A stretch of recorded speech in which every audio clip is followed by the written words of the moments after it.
Remarque, tout ce qu'on a là, devant nous, ce sont les mêmes fleurs des orchidées? Ce sont toutes des orchidées, mais des orchidées qui sont quand même différentes. Les orchidées, c'est la famille la plus riche et la plus variée du monde végétal. C'est 22 000 espèces dans le monde.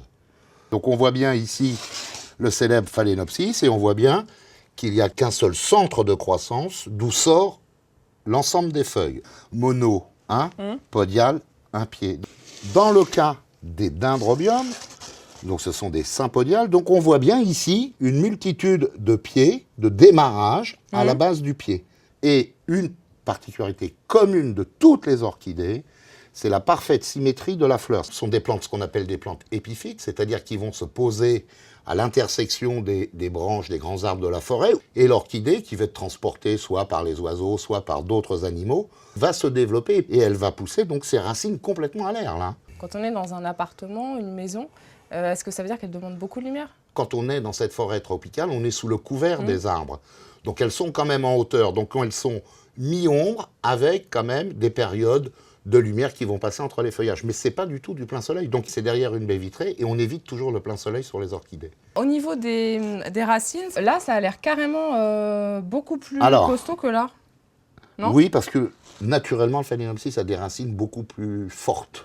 Mais on voit, comme sur cette plante-là, on voit des racines effectivement qui sont dans le mélange et des racines qui sont aériennes, ce qu'on appelle aériennes, qui sont au-dessus du pot. Donc ces racines, il ne faut surtout pas vouloir les remettre dans la terre, il faut les laisser à l'extérieur, puisqu'elles ont une capacité assez exceptionnelle, c'est qu'elles vont être capables de capter l'humidité et les éléments nutritifs de l'air. Le pot me semble tout petit par rapport à la taille de la plante. Alors effectivement, il y a un rapport pot-plante qui est très inférieur dans l'orchidée, parce qu'on ne parle pas de terreau, mais d'un mélange qui est complètement inerte. On va mélanger des écorces de pin, de la sphaigne, de la perlite, de la vermiculite. Il n'a aucune valeur nutritive, il sert simplement d'assise aux racines.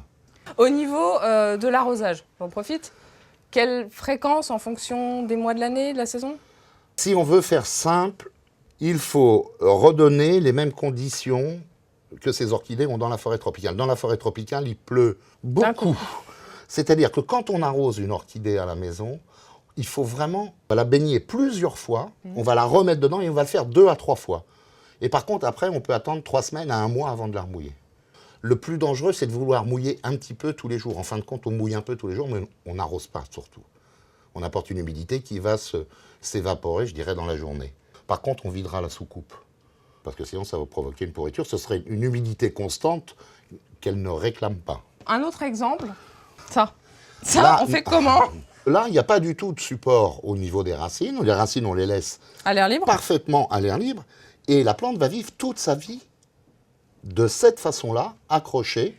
Et on la baignera pour humidifier les racines. Oui, c'est ce que et j'allais on la vous remettra en position, accrochée à différents supports de la maison. Et le pchipchit pour brumiser? Et le pchipchit, bien sûr, sur les racines, mais comme sur un peu toutes les orchidées, toujours très très bon de donner une humidité, surtout sur les racines aériennes.